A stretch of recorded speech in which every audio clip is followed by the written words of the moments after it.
এটা আছে বিষ কচু। অনেক অঞ্চলে একে কচুরও বলা হয়, কোনো কোনো অঞ্চলে বলে বিষ কচু। জানি না বন্ধুরা আপনাদের এলাকায় এটাকে কি নামে ডাকে। যে যে অঞ্চলে যে নাম আপনারা কমেন্টস করে সেটা জানাবেন। আজকে আমি বিষ কচুর ডাঁটা ভাজি করব।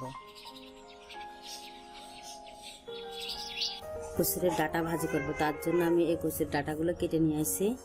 এখন এগুলো কাটবো।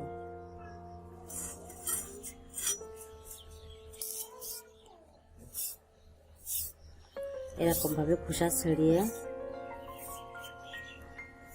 এগুলো ভালোভাবে পরিষ্কার করে কেটে নেব।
এভাবে আমি সবগুলো ডাঁটা কেটে নিয়েছি। এখন এগুলো পরিষ্কার করে ধোবো, ধুয়ে পাটায় বাটবো।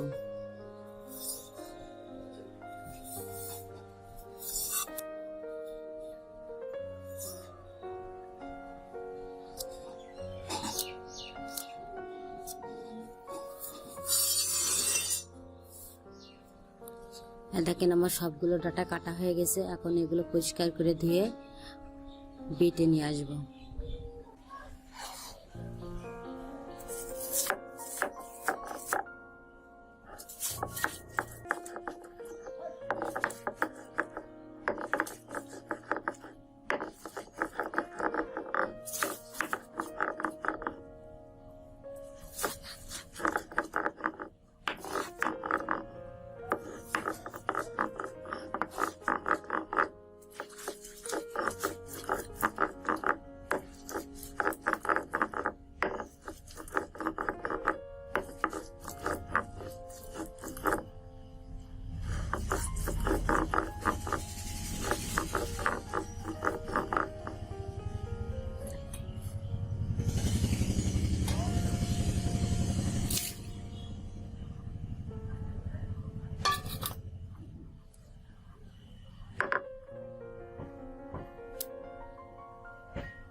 বিষ কচু ভাজি করার জন্য চুলাইতে কড়াই বসিয়ে দিয়েছি। এখন গ্যাস অন করে দিলাম। কড়াইটা গরম হয়ে গেলে আমি কিছুটা সাদা তেল দিয়ে দেব।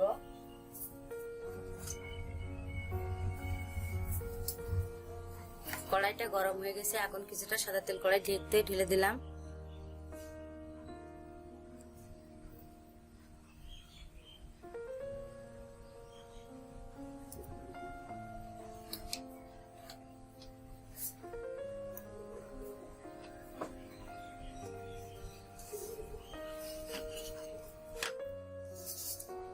তেলটা গরম হয়ে এসেছে, ফোড়নের জন্য কিছুটা জিরে দেব।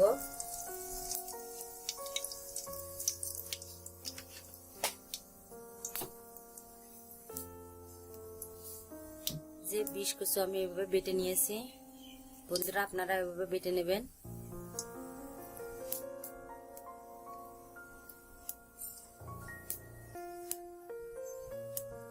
এইভাবে বেটে নিয়েছি। এখন তেলটা আমার গরম হয়ে গেছে, এখন বিশ কচুগুলো এর ভিতরে ঢেলে দেব।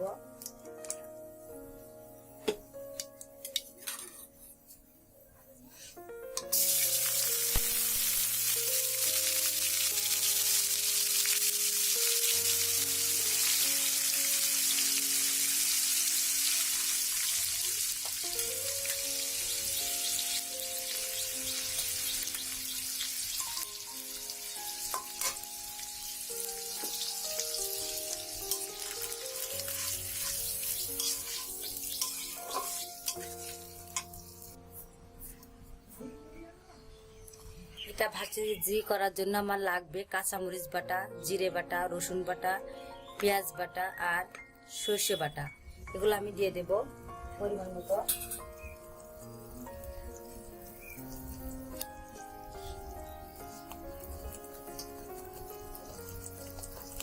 লবণ দিয়ে দিলাম।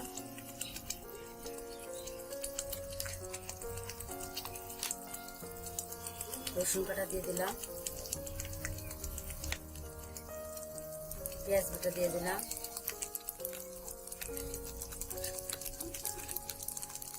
জিরে বাটা দিয়ে দিলাম। মরিচ বাটা দিয়ে দিলাম।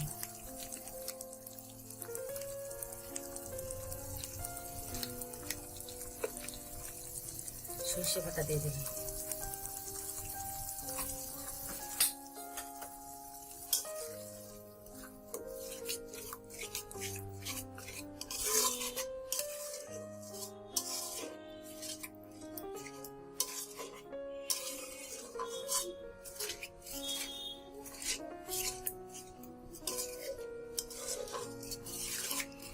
এটা রান্না করা একেবারে সহজ, খুব কম কষ্টে আপনারা সহজভাবে এটা রান্না করতে পারবেন।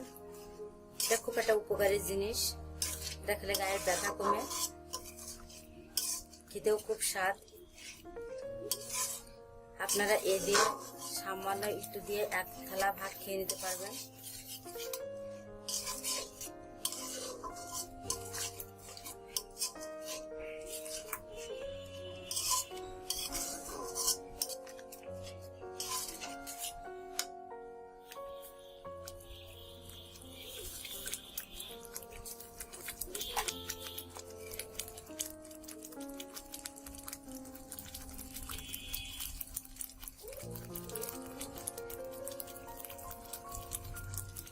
সামান্য হলুদ দিয়ে দিলাম।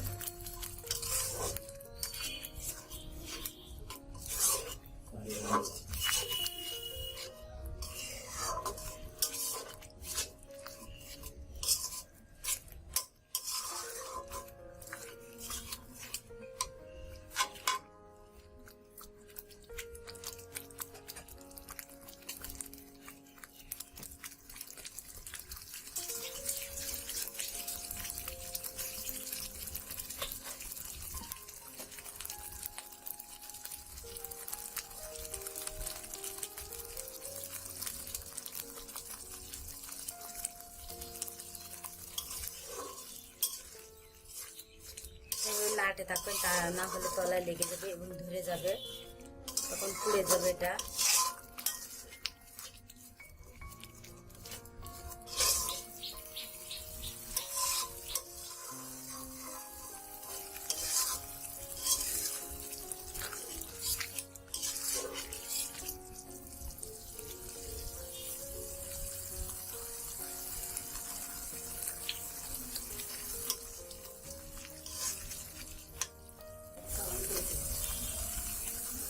লবণ কম আছে, একটু লবণ দিয়ে দিলাম।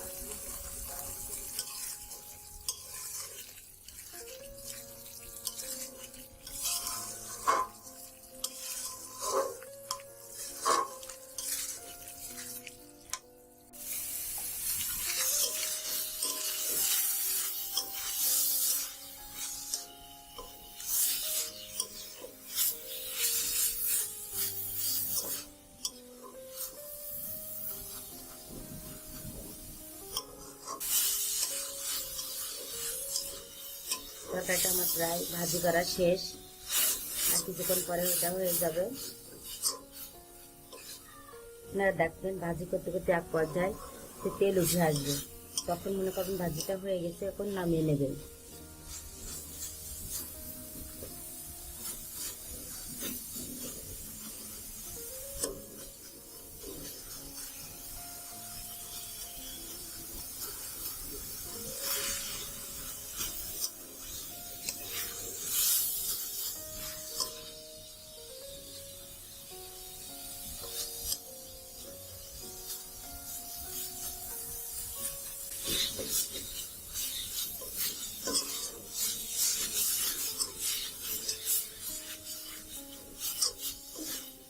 এটা আমার ভাজি করা হয়ে গেছে।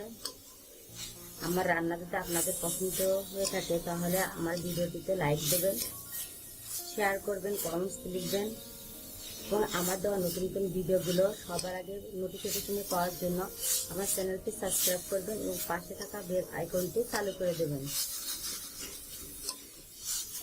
এটা হয়ে গেছে, এখন নামিয়ে নেব।